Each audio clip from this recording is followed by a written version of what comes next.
అపోస్తలుల కార్యములు 17వ అధ్యాయము 16వ వచనాన్ని చదువుకుందాం.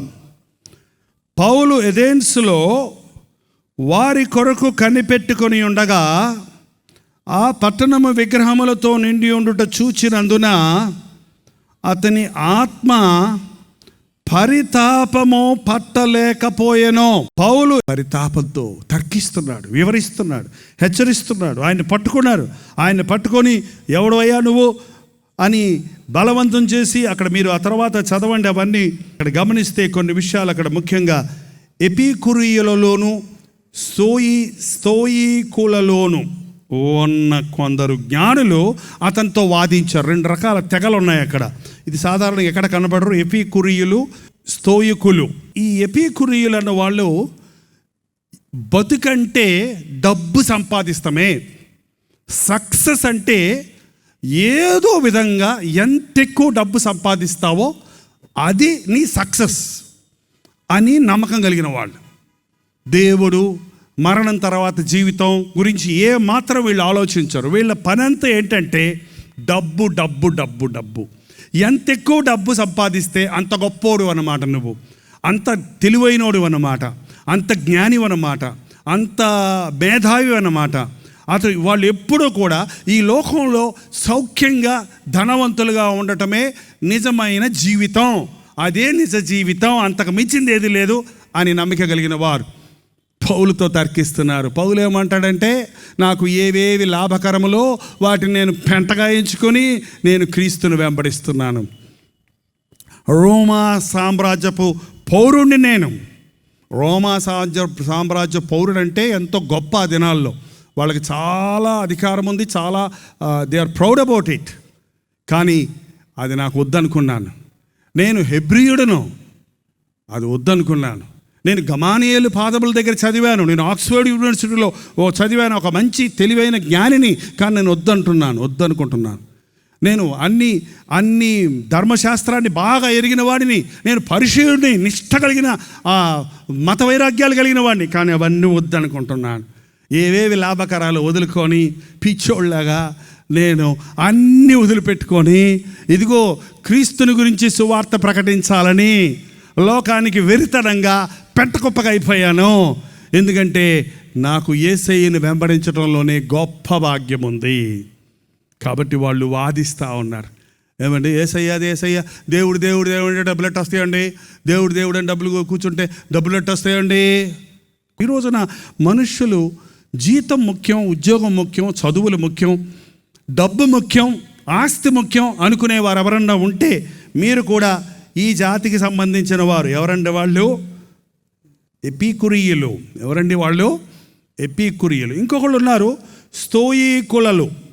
ఈ స్తోయికులు ఏమంటారంటే, వీళ్ళు ఈ లోకాన్ని ప్రేమించరు, ఈ లోకంలో ఉన్న నేచర్, సృష్టిని ఆరాధిస్తారు. ఈ సృష్టిలో ఉన్న తృప్తి చాలు, ఈ సృష్టి ద్వారా లోపట ఉన్నటువంటి ఆశలన్నీ అణిచేసుకోవాలి అని చెప్పి ఏదో ఏకాంతంగా పోయి ఏ చెట్టు కింద కూర్చోవాలి, ఒంటరిగా లోకం నుండి వేరైపోయి తపస్సు చేయాలి అన్నటువంటి తత్వం కలిగిన వారు. వీరు వాదించేవారు పౌలుతోటి. క్రైస్తవ భక్తి అంటే డబ్బు సంపాదించుకోవటము కాదు, లోకాన్ని విడిచిపెట్టి కొండలకు వెళ్ళి కూర్చొని తపస్సు చేయటము కాదు. సాధు సుందర్ సింగ్ హిమాలయ కొండల్లోనికి వెళ్ళినప్పుడు ఒక సాధువు గారు చెయ్యి ఎత్తి పెట్టి తపస్సు చేస్తున్నాడట. ఎండిపోయిందంట బ్లడ్ సర్క్యులేషన్ లేక. అయ్యా ఎందుకయ్యా చెయ్యి ఎండబెట్టారు అని అడిగాడంట దగ్గరికి వెళ్ళి. ఈ చెయ్యి చాలా చెడ్డది, ఇది చెడ్డపడులు చేస్తుంది, ఇది కొడుతుంది అందరినీ, అందుకని దీనికి పనిష్మెంట్ ఇస్తున్నాను అన్నాడంట. అయ్యా చెయ్యి చెడ్డది కాదయ్యా, హృదయం చెడ్డదయ్యా. హృదయం చెడ్డది కాబట్టి అవయవాలన్నీ చెడిపోయినాయి అయ్యా. యేసుప్రభువుని మీ రక్షకుడిగా అంగీకరించండి, ఆయన హృదయాన్ని మారుస్తాడు, మీ జీవితంలో సమాధానం పొందుతారు అని చెప్పబోతుంటే, అదిగో ఆ యేసుప్రభుడి గురించి నా దగ్గర ఎత్తావా, నా కోపం వస్తుంది పా అన్నాడంట. అది కాదయ్యా, పో, అది కాదయ్యా, నేను చెప్పే మాట ఒక్కటి, అది పో పో, అది కాదయ్యా అంటే ఈ చెయ్యి తీసి దవడ మీద పెళ్ళని కొట్టాడంట. సాధు సుందర్ సింగ్ గారు దవడదు, అయ్యా ఈ చెయ్యి చెడ్డదన్నారు కదా, మరి ఈ చెయ్యి కొట్టింది కదా, ఇప్పుడు ఈ చెయ్యిని అంట పెడతారా?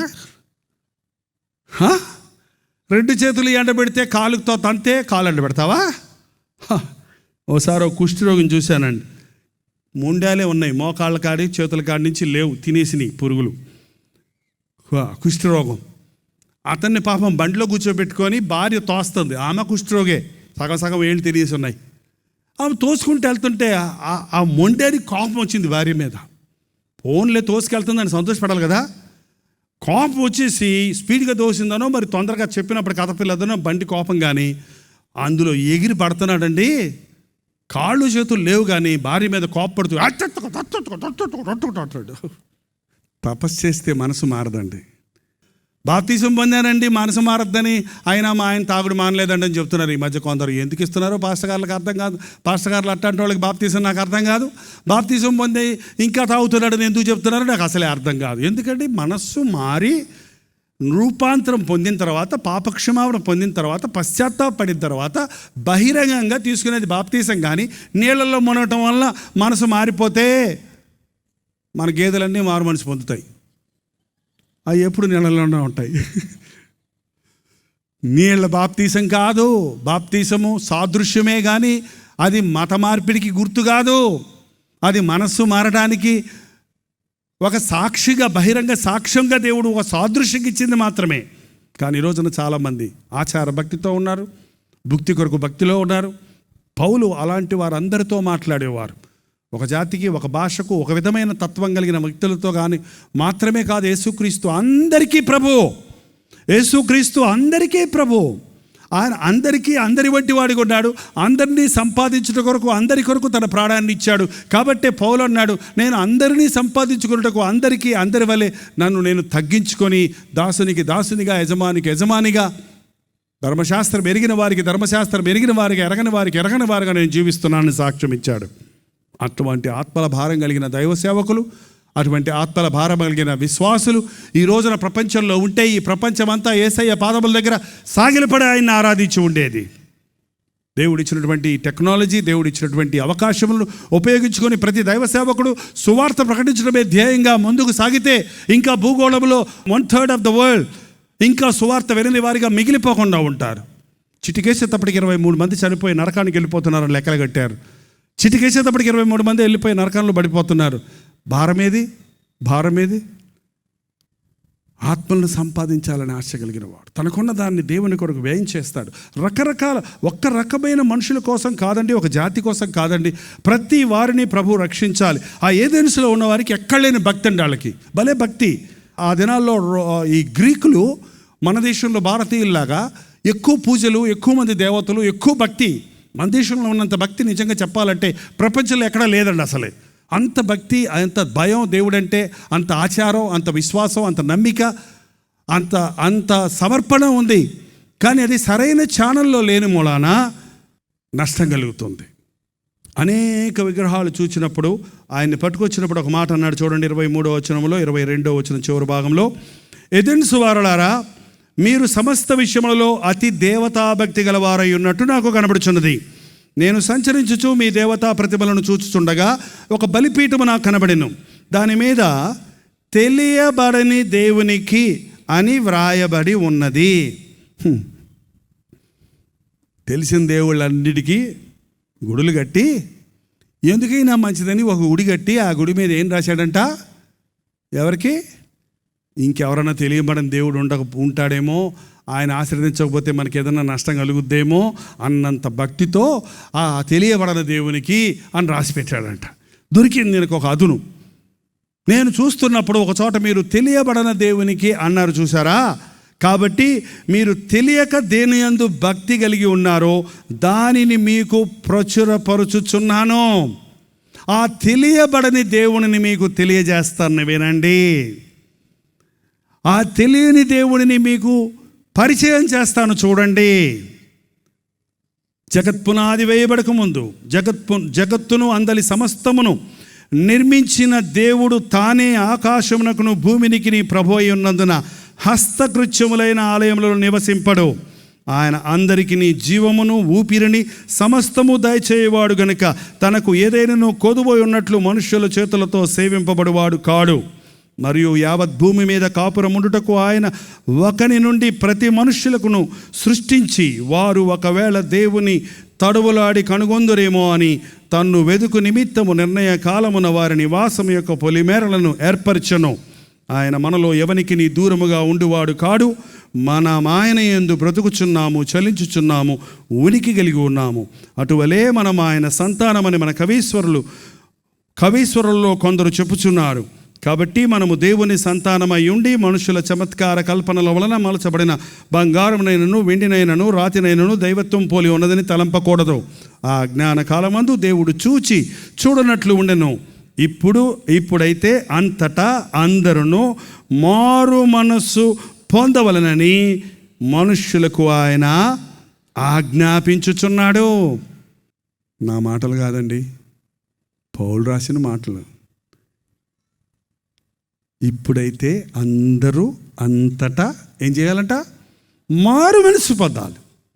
ప్రతి క్రైస్తవుని యొక్క బోధ సారం ఏమై ఉండాలంటే మనసు మారాలి, స్వభావం మారాలి. మతం మార్చుకోవటం, పేరు మార్చుకోవటం, ఊరు మార్చుకోవటం, అలవాట్లు మార్చుకోవటం కాదు ఇక్కడ ముఖ్యం. మనస్సు మారాలి. మారు మనస్సు పొందండి. యేసు ప్రభు చేసిన మొదటి బోధ, ఇదిగో పరలోక రాజ్యము సమీపించుచున్నది కనుక మారు మనస్సు పొందండి. యేసు క్రీస్తు నామంలో స్వస్థతలు ఉన్నాయి. ఇందులో there is no doubt about it. Yesu ప్రభు నామంలో ఎటువంటి రోగమైనా స్వస్థత కలుగుతుంది. అనేక మంది ఇలాగ మీటింగులో కూర్చున్నప్పుడే, దేవుని సన్నిధిలో వారి తప్పులు ఒప్పుకొని పశ్చాత్తాపడుతున్నప్పుడే వారి శరీరములో స్వస్థత కలుగుతుంది. కారణం నీ రోగానికి మూల కారణం నీ పాపం. పాపం వల్ల వచ్చు జీతం మరణం, పాపం ఇచ్చే బేట రోగం అన్నాడు ఒక ఆయన. పాపం ఇచ్చే బేట ఏంటంటే రోజు ఇస్తారు కదా బేట చిల్లర ఖర్చులో, అది రోగం అంట.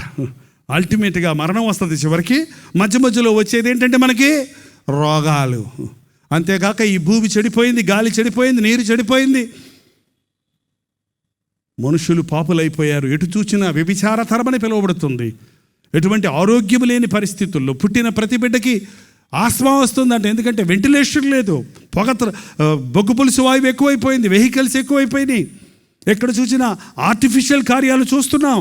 కాబట్టి ఒక గర్భం ధరిస్తే ఒక స్త్రీకి ఆ బిడ్డ చక్కగా పుట్టే వరకు పెద్ద పోరాటంగా ఉంది. తీరా పుట్టిన తర్వాత హార్ట్లో హోళ్ళు ఉన్నాయండి, బిడ్డకి నాలుక సిద్ధం అవ్వలేదు, బిడ్డకి బ్రెయిన్ రెడీ అవ్వలేదు, బిడ్డకు హార్ట్ క్రియేట్ అవ్వలేదు అని ఎంతోమంది మధ్యలోనే గర్భ నిరోధం చేయవలసి వస్తుంది వైద్యులకి. కారణం దేవుని యొక్క చిత్తాన్ని వదిలి దేవుని మార్గాలను విడిచి మానవుడు తన సొంత మార్గంలో నడుస్తున్నందున.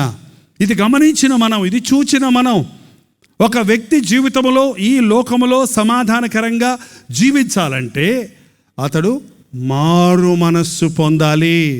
అందరూ దయచేసి లేచి నిలబడదాం. ఇది ప్రత్యేకమైన సమయం.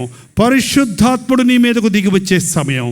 నీ అంతరంగంలో ఒక అద్భుతం జరిగే సమయం. క్రైస్తవుడిని చెప్పుకుంటూనే జయ జీవితం లేని వ్యక్తిగా ఉన్నావేమో, పాపపు ఊబిలోనే ఉన్నావేమో, నామకార్థ స్థితిలోనే ఉన్నావేమో, ఆచార భక్తిలోనే ఉన్నావేమో.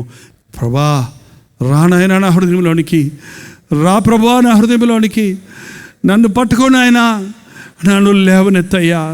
ఈ ఊబిలో పడిపోయానయ్యా. ఈ డబ్బని డబ్బు పిచ్చి పట్టి చివరికి అప్పుల్లో పడిపోయానయ్యా. ఈ లోకమే సౌఖ్యం, ఈ లోకంలో సౌఖ్యంగా ఉండటమే చాలని ఈ లోకాన్ని ప్రేమించి మోసపోయానయ్యా, నష్టపోయానయ్యా, అందరి చేత విడిచిపెట్టబడ్డానయ్యా, ఆ భయంకరమైన రోగాల పాలయ్యానయ్యా. నాకు సహాయం చేయవా? నా బలము నా శక్తి చాలనుకొని కుస్తీ పట్టనే ఏమీ ప్రయోజనం లేక చతికిలబడిపోయానయ్యా. ఏంటేంటో చేశాను కానీ ఎందులోనూ ఫలించలేదు, ఎందులోనూ పైకి రాలేకపోతున్నాను. నన్ను క్షమించు నాయనా. ఒక నూతన హృదయాన్ని నీకు ఇవ్వాలని, నీ పాప బంధకముల నుంచి విడిపించాలని, నీ సమస్యలన్నీ తీర్చాలని, నీ ఇంటిలో ఉన్న చిక్కుల్లో నుంచి నేను విడిపించాలని, నీ రోగాలన్నింటినీ ముట్టి స్వస్థపరచాలని, నీ సమాధానము లేని పరిస్థితి నుంచి నిన్ను విడిపించాలని యేసయ్య మన మధ్య సంచరిస్తున్నాడు. పరిశుద్ధాత్ముడు మనలో నివసించాలని ఆశిస్తున్నాడు. నోరు తెరిచి ప్రార్థన చేయండి. నోరు తెరిచి దేవునితో చెప్పండి, నా మనసు ఇంకా మారలేదయ్యా, నా మనస్సు మారాలయ్యా. నీ పరిశుద్ధాత్మను మీద కుమరించు నాయనా.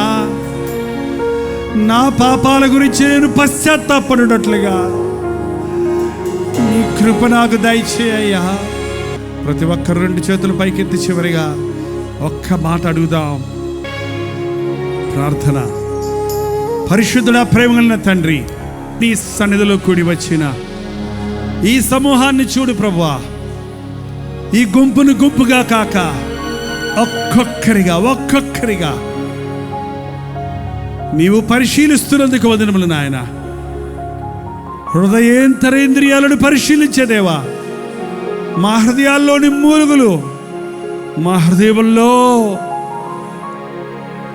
ఉన్న నిట్టూర్పులు, మా ఆలోచనలు, మా ఆశలు, మా కోరికలు చూచే దేవుడిగా ఉన్నందుకే వందనములయ్యా. క్షమించే దేవుడిగా ఉన్నందుకే వందనములయ్యా. నీ పరిశుద్ధాత్మను ఈ రాత్రి ఆవరణలో సమృద్ధిగా కుమరించుము నాయన. రోగములతో వచ్చిన ప్రతి వ్యక్తిని నజరేయుడైన యేసుక్రీస్తు నామములో స్వస్థపరచుచున్నాము. నా యేసయ్య నన్ను ముట్టాడు, నాకు స్వస్థత కలిగింది అన్న విశ్వాసముతో వెళ్ళడానికి సహాయం చేయము. బండ గుండెలతో, పాపపు గుండెలతో, పాడైపోయిన గుండెలతో, పాడైపోయిన జీవితంతో వచ్చిన వారిని ఇప్పుడే పరిశుద్ధాత్మ శక్తి ద్వారా పరివర్తన చెందినట్లుగా ఆ బండలను పగలగొట్టు, సుత్తి వంటి నీ మాటలతో పగలగొట్టుచున్నాము తండ్రి. ప్రతి గుండె నీ సన్నదిలో పగిలి విరిగి నలిగిన గుండెలతో, హృదయాలతో క్రీస్తును హృదయ సింహాసనం మీద కూర్చుండబెట్టుకున్న వారిగా నా యేసయ్య నాతో ఉన్నాడు అన్న విశ్వాసము మా ఒక్కొక్కరికి నీ దయచేయు. యేసు క్రీస్తు నామములో అడుగుచున్నాము తండ్రి. మన తండ్రి అయిన దేవుని యొక్క ప్రేమయు, కుమారుడైన క్రీస్తు యొక్క కృపయు, ఆదరణకర్త అయిన పరిశుద్ధాత్మ యొక్క సహవాసమును కూడి వచ్చిన మనందరికీ ఇప్పుడును సదాకాలమును తోడైయుండునుగాక. ఆమేన్, ఆమేన్, ఆమేన్. స్తుతులివిగో నా ప్రభువా, ప్రియమైన నా దేవా, మేలులకై స్తోత్రములు, దీవెనకై కృతజ్ఞతలు. బెంగళూరు పరిసర ప్రాంతాల్లో ఉన్న వారికి శుభవార్త. ప్రతిరోజు దేవుని వాక్యాన్ని అనేక భాషల్లో వింటున్న మిమ్మల్ని ముఖాముఖిగా చూడాలని, మీకోసం వ్యక్తిగతంగా ప్రార్థించాలని బెంగళూరు వస్తున్నాం. ఫిబ్రవరి 16వ తారీఖున మధ్యాహ్నం 2 గంటల నుంచి 5 గంటల వరకు, 6 గంటల నుంచి 10 గంటల వరకు జరిగే ఈ 2 సెషన్స్ లోనూ పాల్గొనడానికి సిద్ధపడరండి. మిమ్మల్ని ముఖాముఖిగా చూసి వ్యక్తిగతంగా మీకు ప్రార్థించాలని, దేవుని వాక్యమును ధ్యానించి మనమందరం కలిసి దేవుని సన్నిధిలో ఆనందించాలని ఈ 1 డే గెట్ టుగెదర్ను ఏర్పాటు చేస్తున్నాం. రండి, కుటుంబాలుగా తరలి రండి. ప్రభు సన్నిధిలో మనందరం కలిసి ఆయన వాక్యాన్ని ధ్యానిద్దాం, ఆయన్ని ఆరాధిద్దాం. మరి ముఖ్యంగా మీ సాక్ష్యాలు వినడానికి, మీ కొరకు ప్రార్థించడానికి నేను ఎంతో ఆశ కలిగి ఉన్నాను. సోషల్ మీడియా ద్వారా, టెలివిజన్ ద్వారా వాక్యం వింటున్న మిమ్మల్ని ముఖాముఖిగా చూసి బలపరచాలని ఎంతో ఆశతో ఉన్నాం. తప్పకుండా రండి. బెంగళూరులోని హడ్సన్ కమ్యూనిటీ సెంటర్లో, సిఎస్ఐ కాంపౌండ్లో ఈ 1 డే గెట్ టుగెదర్ జరుగుతుంది. మరిన్ని వివరాలు కావాలంటే 8939393939 నెంబర్కి మీరు కాల్ చేయండి, లేకపోతే మీరు చూస్తున్నటువంటి నెంబర్లకు వాట్సాప్ పెట్టండి, లింక్ మీకు పంపిస్తారు.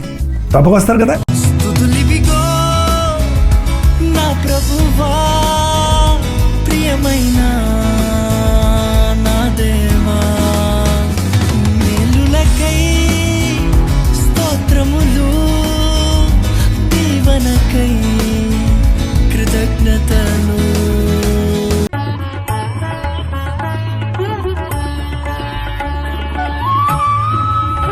హరి ప్రేమదారా